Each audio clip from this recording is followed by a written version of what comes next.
Vamos a comenzar esta lección con un par de resultados que se deducen de las expresiones que hallamos en la lección anterior.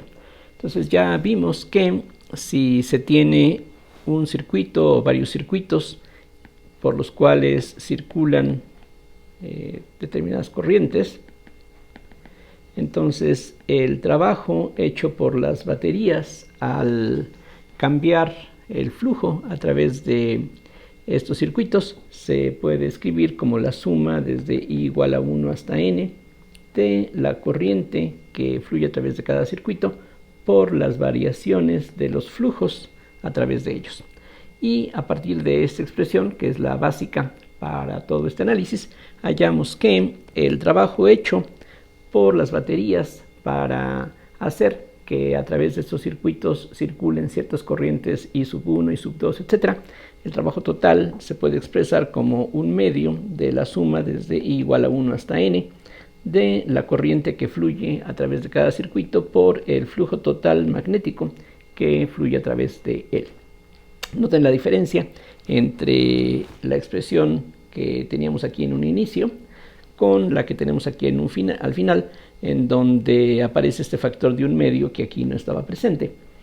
La diferencia, recuerden, es que aquí estamos hablando de un proceso, vamos a llamar infinitesimal, donde cambian los flujos ligeramente, mientras que en esta última expresión tenemos lo que en termodinámica llamaríamos una función de estado, es decir, aquí lo único que importa es cuál es la situación en la que en este momento se encuentra esta configuración de conductores, y conociendo qué tanta corriente fluye a través de ellos y qué tanto flujo magnético pasa a través de las superficies que tienen como borde a estos circuitos, ya con eso podemos determinar qué tanto trabajo y por lo tanto qué tanta energía está almacenada en esta configuración. Ahora, utilizando, como ya vimos, la definición de las inductancias mutuas, esto se puede escribir como un medio de la suma sobre IJ desde 1 hasta N de MIJ por II por IJ. Entonces, simplemente sabiendo que los flujos son proporcionales a las corrientes y los coeficientes de proporcionalidad son las inductancias mutuas, entonces tenemos esta expresión en donde, recuerden, estamos suponiendo que se trata de circuitos rígidos, de tal forma que estas M's, las inductancias mutuas y las autoinductancias, son constantes en todo esto. Aquí lo único que permitimos como variable son las corrientes, y esta expresión, como vimos, nos llevó a que la energía también se puede expresar como un medio de la integral sobre todo el espacio del producto de h.b diferencial de b, decía, donde la integral se efectúa sobre todo el espacio, o, como mencionaba en la lección anterior, si el campo magnético vale 0 afuera de una región acotada, pues da igual si integramos sobre todo el espacio o solamente en aquella región donde los campos no sean 0, obviamente. Bien, vamos a utilizar las expresiones que aquí tenemos para demostrar, como decía, dos propiedades interesantes que se pueden obtener fácilmente a partir de las expresiones mostradas aquí. Por ejemplo, ya vimos hace un par de lecciones que las inductancias mutuas forman una matriz simétrica, es decir, ya sabemos que MIJ y MJI son iguales, lo cual, por ejemplo, se puede ver a partir de la fórmula de Neumann para calcular las inductancias mutuas. Vamos a ver que independientemente de aquel resultado, uno puede deducir de lo que tenemos aquí justamente esta misma propiedad. Entonces vamos a demostrar que se tiene esta siguiente proposición como algo válido, que MIJ es igual a MJI. Y la prueba es algo similar a lo que uno ve en el caso de la energía electrostática. Es un procedimiento bastante similar. La idea es pensar, por ejemplo, en el siguiente proceso.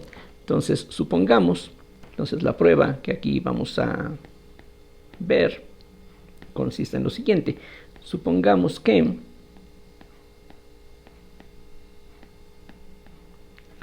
solo se modifica, por ejemplo, la corriente I sub 1, y como los circuitos se pueden y se están etiquetando en forma arbitraria, pues aquí lo que se deduzca para la corriente I1 es totalmente idéntico a lo que ocurriría con cualquier otra corriente. Simplemente podríamos decir que la corriente que se había llamado I57 ahora se va a llamar I sub 1. Así es de que las conclusiones que se obtengan de aquí son en realidad generales, pero conviene fijarse en algo así de simple para que los cálculos que vienen a continuación sean más fácilmente accesibles. Entonces, ¿qué es lo que va a ocurrir?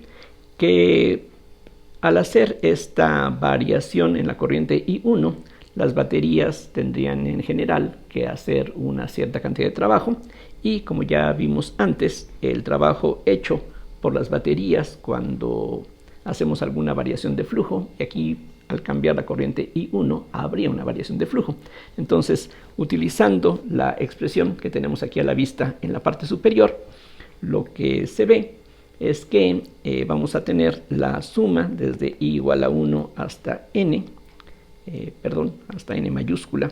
Aquí hay un error en lo que escribí. Bueno, un error realmente no muy trascendente, pero algo que podemos corregir simplemente para que haya uniformidad. Entonces, aquí esto es N mayúscula, lo mismo que ocurre aquí.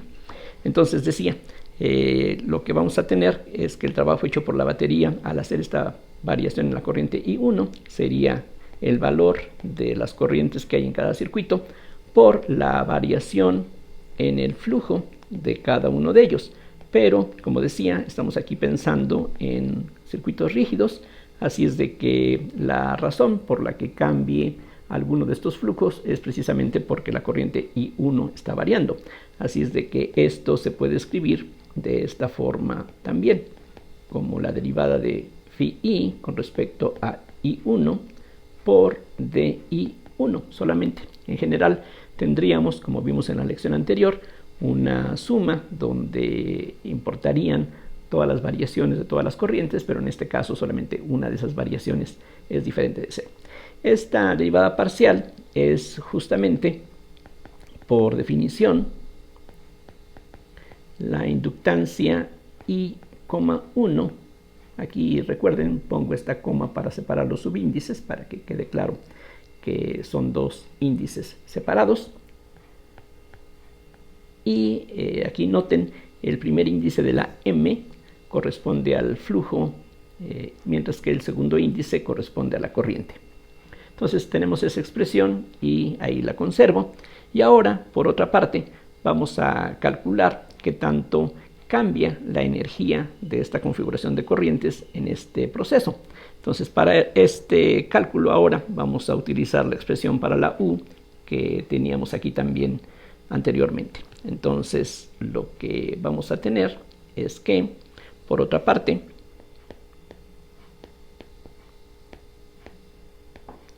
este mismo trabajo que hacen las baterías es la variación de la energía del sistema, y eso entonces es lo mismo que un medio por la suma sobre IJ desde 1 hasta N mayúscula de las M's, que aquí recuerden son constantes, por la diferencial del producto I sub I y sub J, y esa diferencial sería la primera y la I sub I por la diferencial de I sub J más I sub J por la diferencial de I sub I.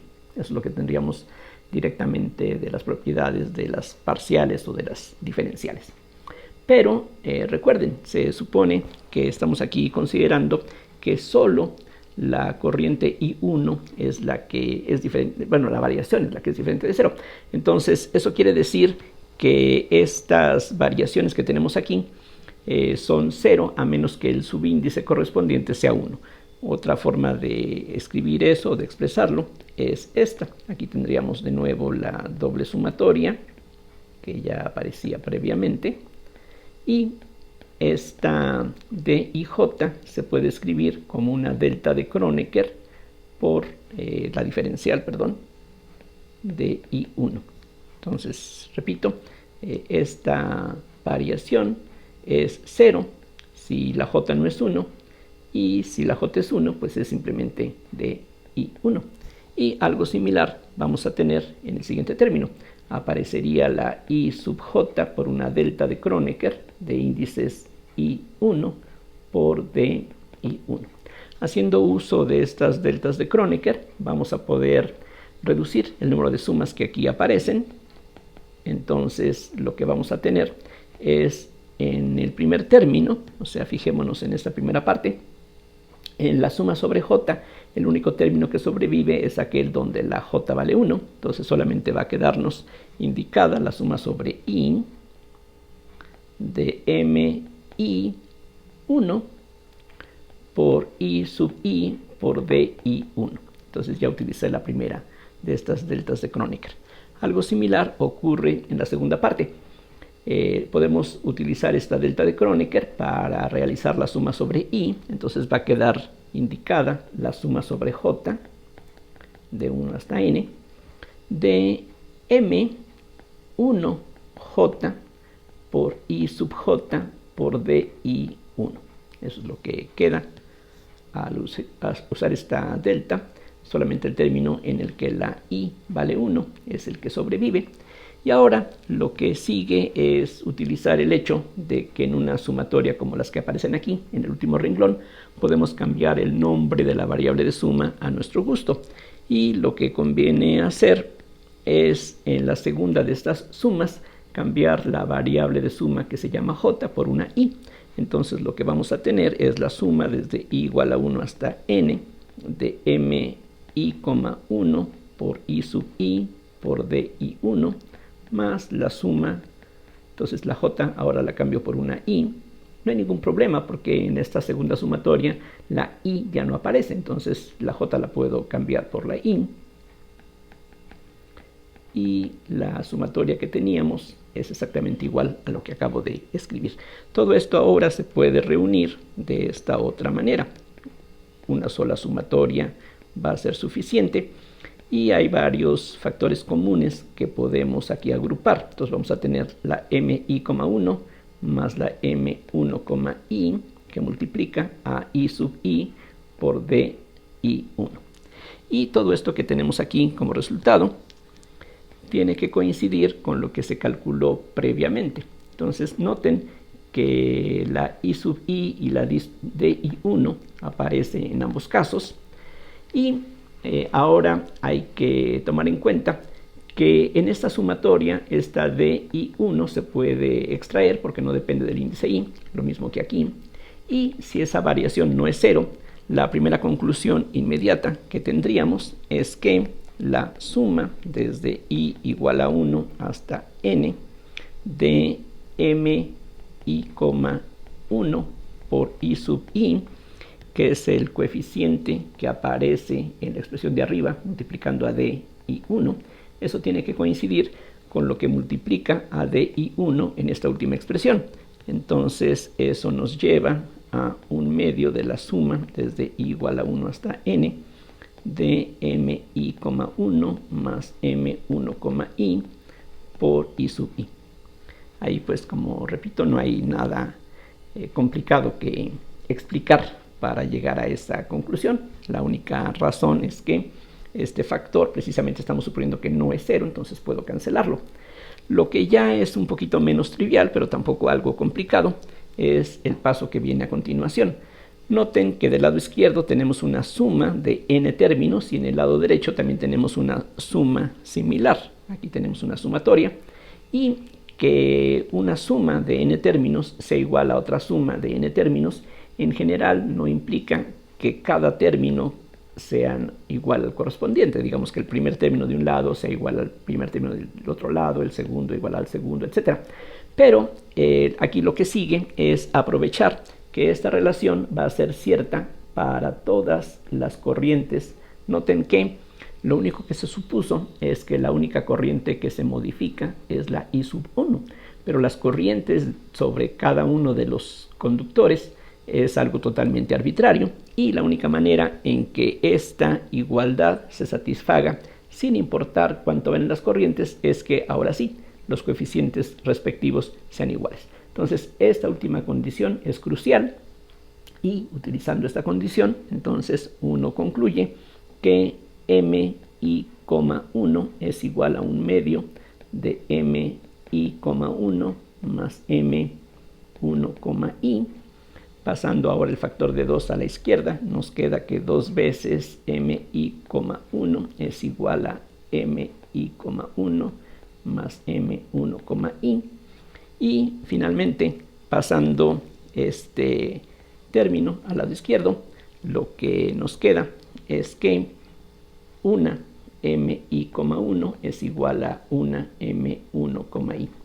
Entonces esto demuestra la simetría de estos coeficientes. Lo que tiene aquí de particular es que aparece el índice i, que es arbitrario, pero aparece un índice 1, pero como dije, este 1 lo podemos cambiar por un 57, por un 17, por un 24, es decir, en realidad, como mencionaba, en lugar de la corriente I sub 1 podríamos variar cualquiera otra y entonces lo que vamos a tener es la igualdad en general. Entonces eso prueba, independientemente de la demostración que vimos antes a través de la fórmula de Neumann, que estos coeficientes, los coeficientes de inductancia mutua, son simétricos. Entonces esto se demuestra aquí pues de una manera que podríamos decir bastante elegante. Vamos a ver que también uno puede demostrar cierta desigualdad entre los coeficientes que aparecen en una colección de varios circuitos. Entonces ahora aquí trazo esta línea divisoria y lo que vamos a hacer enseguida es a considerar un caso muy simple y particular, aunque ustedes pueden darse cuenta de que algo similar ocurriría en una situación más general, pero las condiciones algebraicas que se obtendrían son algo más complicado. Ya en unos momentos voy a explicar de qué se trata. Entonces vamos a suponer que se tiene simplemente un conjunto de dos circuitos. Entonces tenemos un circuito por el cual circula una corriente I sub 1 y otro circuito sobre el cual puede circular una corriente I2. Recuerden, cualquiera de estas corrientes puede ser 0. Bien, entonces ya sabemos que la energía que se requiere para hacer que sobre esos circuitos circulen estas corrientes, de acuerdo con las expresiones anteriores, sería un medio de la suma desde I igual a 1 hasta 2, en este caso solamente habría esta cantidad de términos, bueno, la suma sobre I sobre J de M y J I sub J. Es decir, en total vamos a tener 4 términos, pero tomando en cuenta la simetría que acabamos de demostrar aquí nuevamente, esto se puede escribir como un medio de M11, o si ustedes quieren 1,1 para que no parezca que sea M11, entonces M11 por I1 al cuadrado, y tendríamos dos términos idénticos que son M12 por I1 y 2 y M21 por I2 y 1, que son exactamente iguales de acuerdo con lo que ya vimos. Y finalmente habría un término M2,2 por I2 al cuadrado. Ahora toda esa expresión se puede escribir también de esta otra manera. Podemos factorizar M11 así como I sub 2 al cuadrado, y eso va a estar multiplicando a la expresión que ahora presento. Tendríamos 2 veces M12 sobre M11 por I1 sobre I2 más M22 sobre M1,1. Entonces ustedes pueden ver que si uno desarrolla el producto que está aquí indicado, si uno elimina estas llaves, uno regresa a la expresión que teníamos allá arriba. Ahora, por otro lado, recordemos que la energía se puede expresar de la forma que está aquí dada más arriba en términos de los campos. Y si pensamos en un medio lineal, ya sabemos que hay una relación directa entre la H y la B dada a través de la permeabilidad del medio. Entonces, esta última expresión se puede ver que es una cantidad que es siempre mayor o igual que 0, y en este caso eso entonces significa que lo que tenemos aquí tiene que ser algo mayor o igual que 0, sin importar cuánto valen las corrientes. Aquí, claro, estoy suponiendo que la corriente I2 no es 0 para que no tengamos expresiones indeterminadas, pero si lo fuera, bueno, en ese caso no hay mucho que hacer.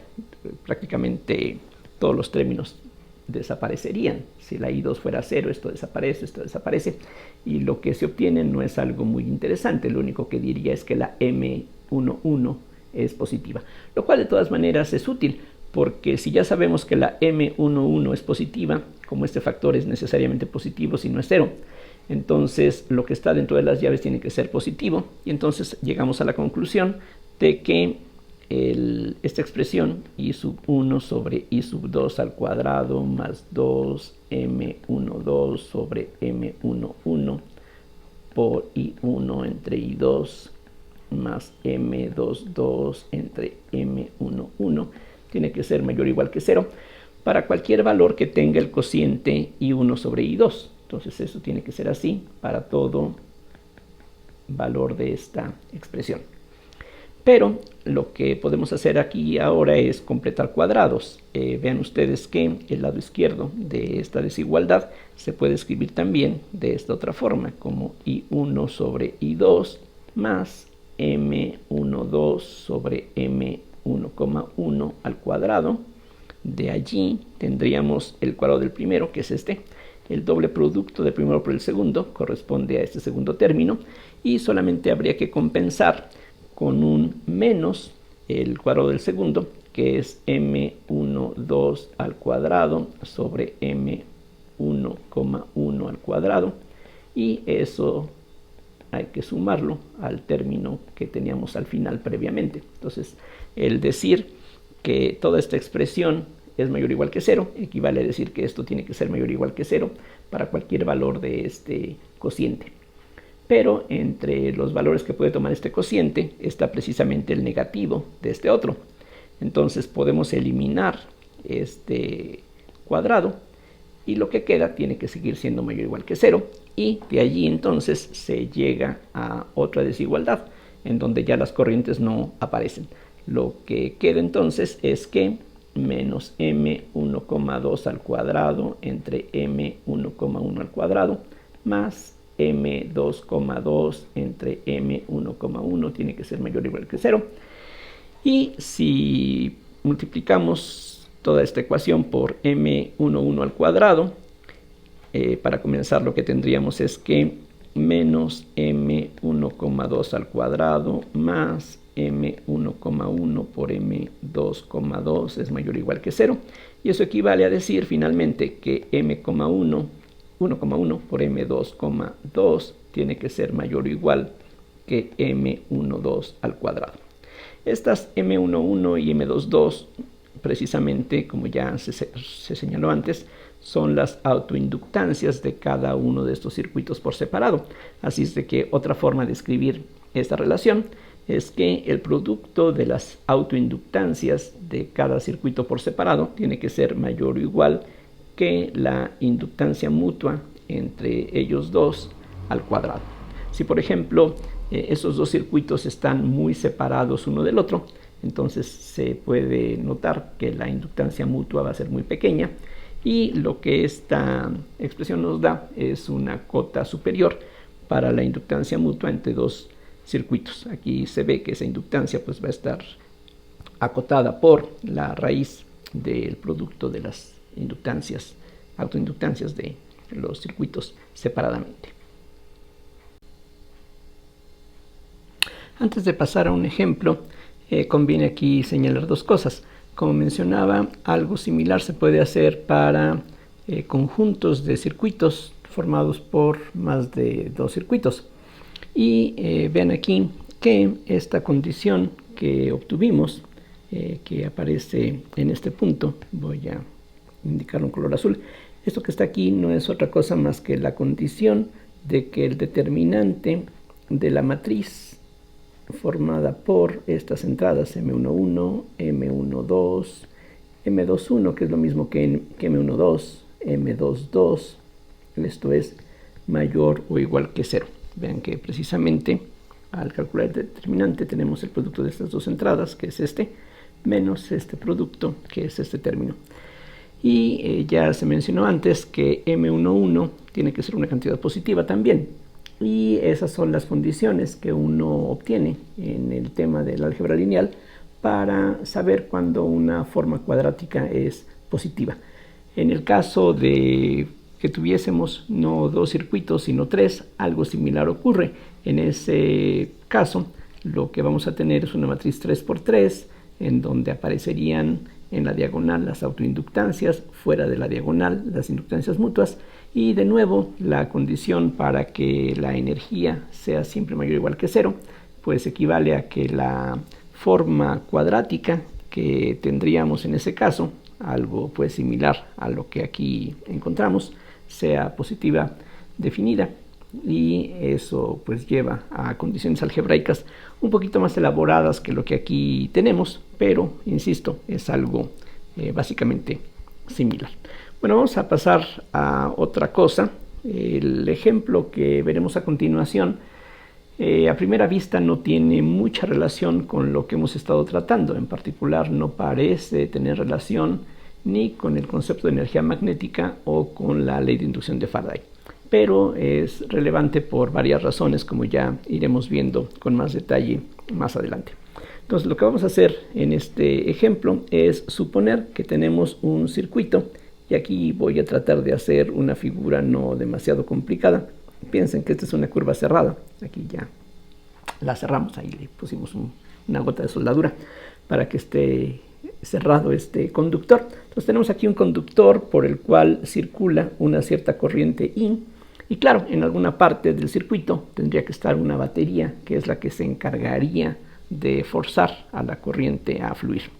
Y vamos a suponer que hay un campo magnético distinto al producido por esta corriente, es decir, este hilo, esta espira, produce un campo magnético en el momento en que la corriente fluye a través de este hilo. Pero en este caso vamos a suponer que existe un cierto campo magnético que voy a indicar de esta manera, un campo externo, decimos, que quién sabe qué fuentes tenga, quién sabe cómo se produjo este campo magnético, a lo mejor por corrientes, a lo mejor por imanes, quizá se trate de un campo uniforme. Y aquí a propósito he dibujado las líneas de campo, no como rectas paralelas, para recalcar que este campo podría ser un campo no uniforme. Ahora vamos a imaginar, y esta es la parte aquí quizá difícil para hacer el dibujo, vamos a imaginar que este circuito se deforma de alguna manera, se desplaza, pero ese desplazamiento no tiene que ser un desplazamiento rígido, no tiene por qué ser simplemente una traslación del circuito que teníamos, no tiene que ser una rotación, ningún movimiento rígido forzosamente, sino que, pues, aun si el circuito no fuera elástico, simplemente se puede deformar.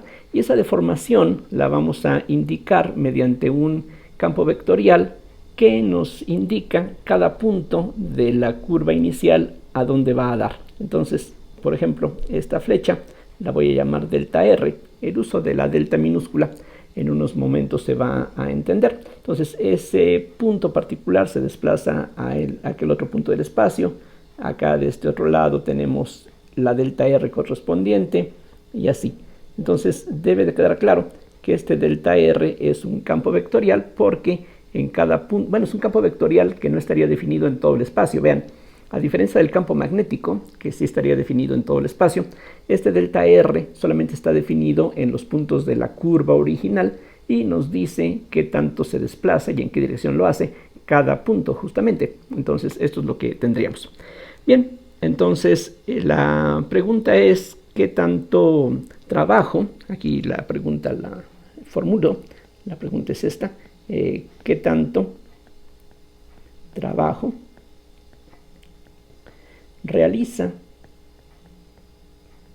el campo magnético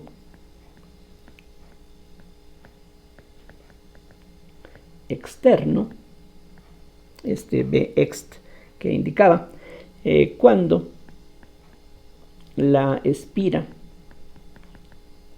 se desplaza por delta R, y repito, delta R no es un vector constante, es un campo vectorial, en cada punto puede ser algo diferente, pero en particular podría ser un campo uniforme si estuviéramos hablando de una traslación rígida. Bueno, entonces la idea aquí es muy sencilla. Si me fijo en un trozo de este conductor, entonces aquí por ejemplo en este punto tendríamos una dirección tangente que se podría llamar dL o dr, y aquí ya quizás se puede entender por qué utilizamos otro garabato para representar los desplazamientos. Este delta R es lo que se mueve cada punto de la curva, mientras que este dr o dl es un vector tangente a la curva original.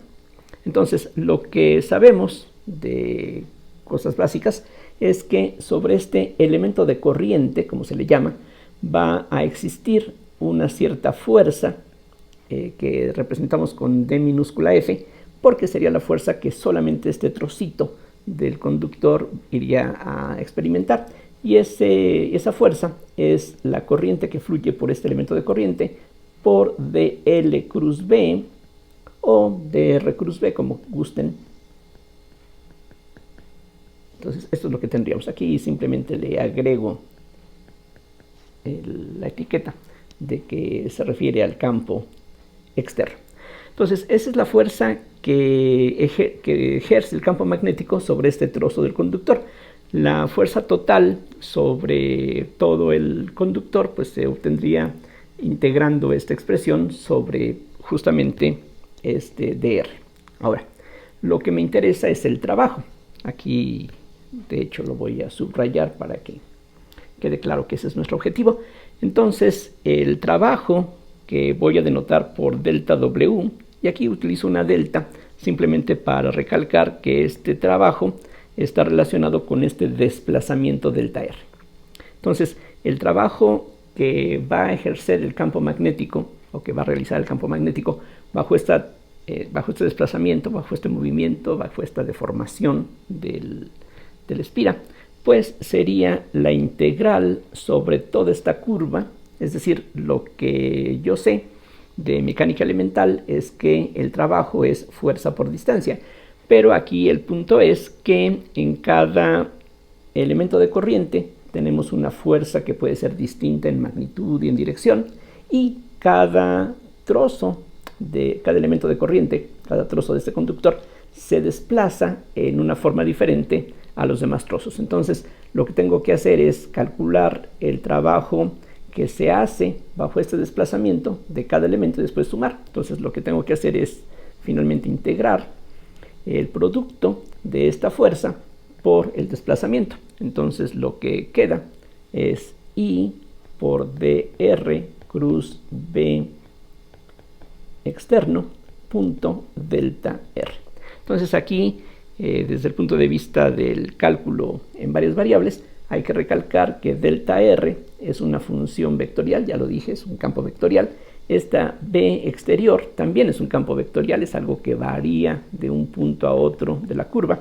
En esta integral, recuerden, es una integral de línea, es una integral donde lo que importa es lo que vale el integrando en los puntos de la curva. No me interesa cuánto valga el campo externo en cualquier otro lugar, por ejemplo, en medio de esta curva o 5 centímetros más a la derecha.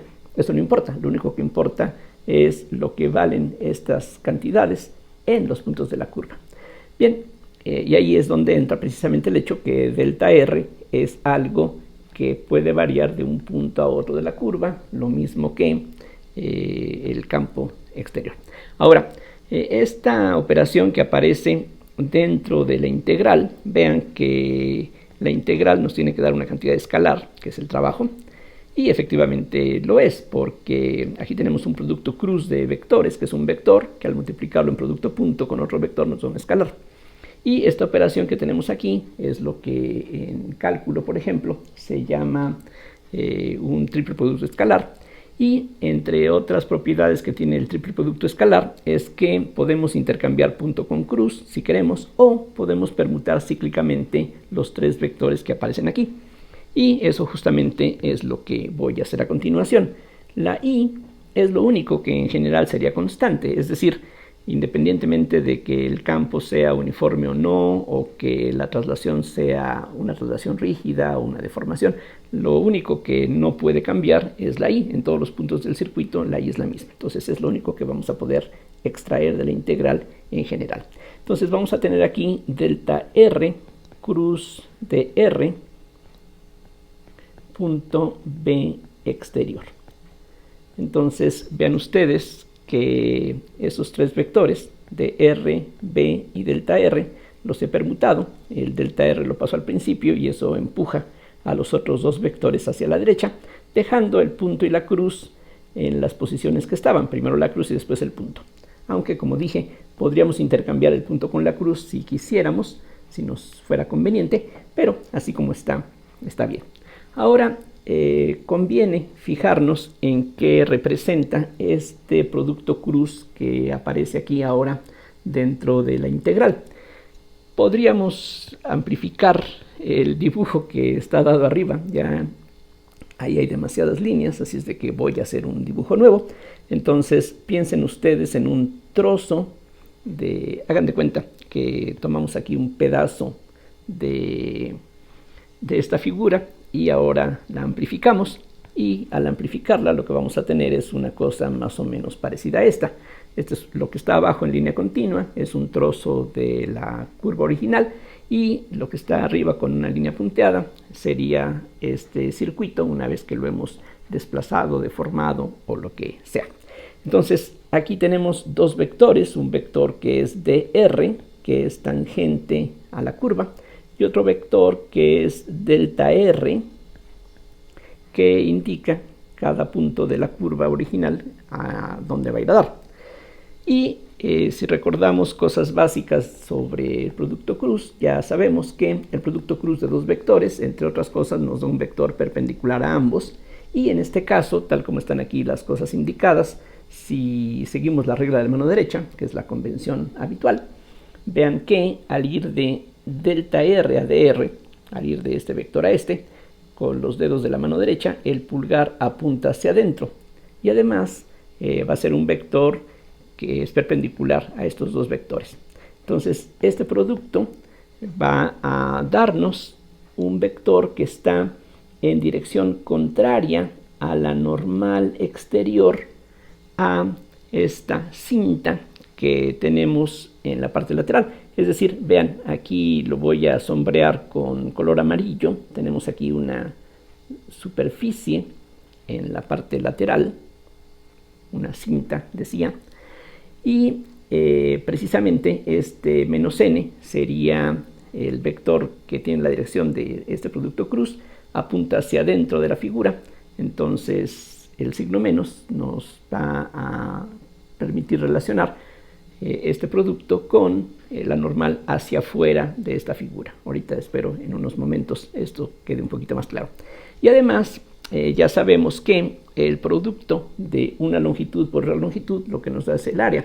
De hecho, de resultados elementales sobre el producto cruz, uno ya sabe que si uno tiene un par de vectores cualesquiera, entonces el producto cruz lo que nos da es el área del paralelogramo que se forma a partir de esos dos lados iniciales. Entonces aquí precisamente faltaría simplemente agregar un dA.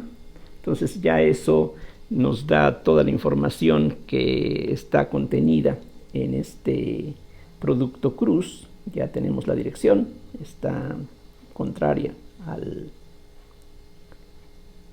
la normal hacia afuera, y su magnitud tiene que ver con el área. Y vean que esta expresión que está en el integrando, entonces lo que representa es el negativo del flujo a través de esta cinta lateral. Es decir, piensen ustedes ahora en la superficie cerrada formada por la tapa de abajo la tapa de arriba, y hay una superficie lateral que necesitamos para tener una superficie cerrada. Esta integral sería simplemente el negativo del flujo del campo magnético externo a través de esta banda color amarillo.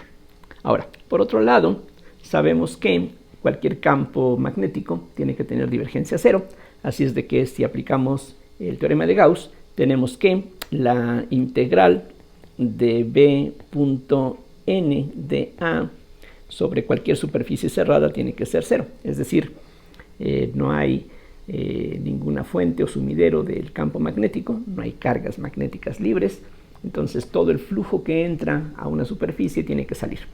Entonces aquí esta S sería la superficie formada, como ya dije, por una superficie que tiene como borde la curva original, más otra superficie que tiene como borde la línea punteada, más otra superficie que es esta superficie lateral en color amarillo. Entonces, por las propiedades de aditividad de la integral, lo que vamos a poder hacer es partir esta integral última en tres contribuciones: la contribución en la tapa de arriba, la tapa de abajo y la tapa lateral. Ahora, en la parte de arriba, vean, si nos fijamos en el sentido que tiene la corriente, esa corriente se supone que va a seguir fluyendo después de deformar el circuito en la misma dirección. Entonces, si seguimos la regla de la mano derecha, para este circuito ya deformado, la normal precisamente va a ser la normal exterior. O sea que la integral de b.n de A sobre la tapa de arriba no es otra cosa más que el flujo final que tendríamos del campo magnético una vez que la curva se ha desplazado. En cambio, si nos fijamos en la contribución en la superficie que tiene como borde la curva original, fíjense en la curva continua, esa curva es la frontera de alguna superficie, pero en esa superficie, otra vez, si seguimos el sentido de la corriente con el pulgar de la mano derecha, los restantes dedos de la mano nos dice que el sentido positivo de la normal sería hacia arriba, pero esa no es la normal hacia afuera de esta superficie cerrada. Entonces, por eso es que tendríamos aquí un signo menos si queremos aquí agregar el flujo inicial. Y a eso habría que agregar, para que tengamos una superficie cerrada como se necesita en el teorema de Gauss, habría que agregar la integral de b.n de A sobre la superficie lateral. Por lo tanto, despejando de aquí, tenemos que delta phi, que por definición sería el flujo final menos el flujo inicial, tal como es costumbre desde la física elemental. Las deltas se refieren final menos inicial. Entonces, esa diferencia pues sería menos la integral de b.n de A sobre esta superficie lateral, pero justamente eso es lo que ya aparecía aquí arriba, de hecho con todo y el signo menos. Así es de que lo que uno concluye de todo lo anterior es que esto es igual a 1 sobre la corriente por delta W. Entonces el resultado ya de inmediato es que la respuesta a la pregunta que se formuló aquí al principio acerca de qué tanto trabajo realiza el campo magnético externo cuando la espira se desplaza por delta R, entonces la respuesta a esa pregunta es que el trabajo hecho por el campo magnético es igual a el producto de la corriente que está circulando por la espira por la variación de flujo a través de la espira cuando se realiza este desplazamiento. Vean, justamente aquí la figura ayuda para eso. Vean que al deformar la figura, o aunque no la deformemos, simplemente al pasar de una región donde el campo es más intenso a una región donde el campo es menos intenso, va a haber una variación de flujo, y lo que aquí estamos encontrando es una expresión que ya directamente nos da el trabajo en términos del flujo. Noten que esto es un resultado interesante, no trivial, porque aquí ya estamos de esta manera tomando en cuenta que la fuerza sobre cada trozo del conductor puede ser algo diferente y que los desplazamientos de cada trozo puede ser algo diferente. Sí, pero para el trabajo lo único que importa es la variación neta del flujo. Este resultado, como dije al principio de este ejercicio, pues no parece muy relacionado con lo que estábamos tratando acerca de la energía magnética, o tampoco se ve relacionado con la ley de inducción de Faraday. Sin embargo, si uno observa esta expresión, podemos ver que es la misma forma que habíamos encontrado para construir la expresión para la energía en el caso de un circuito. Aquí lo interesante es que una expresión similar ahora a esta, pues si uno interpreta las cosas de otra forma, pues tiene validez en otro contexto distinto. En lo que habíamos visto antes, delta W era, o dW, era el trabajo hecho por las baterías, y en ese caso, pues las variaciones de flujo tenían que ver con el mismo flujo que el campo magnético producía sobre la misma espira. Aquí son otras condiciones muy distintas, y lo curioso es que pues las cosas tienen esta expresión, el resultado final tiene una expresión muy similar a lo que habíamos empleado previamente. Bueno, vamos a ver todavía en la siguiente lección un resultado similar para el caso en donde el campo que interviene no es el campo externo, sino el mismo campo producido por las corrientes que forman una colección, como ya hemos visto antes cuando estuvimos hablando acerca del concepto de la inductancia mutua. Para no prolongar mucho esta lección, aquí quiero terminarla, y ya continuaremos viendo algunas cosas más relacionadas con todo esto.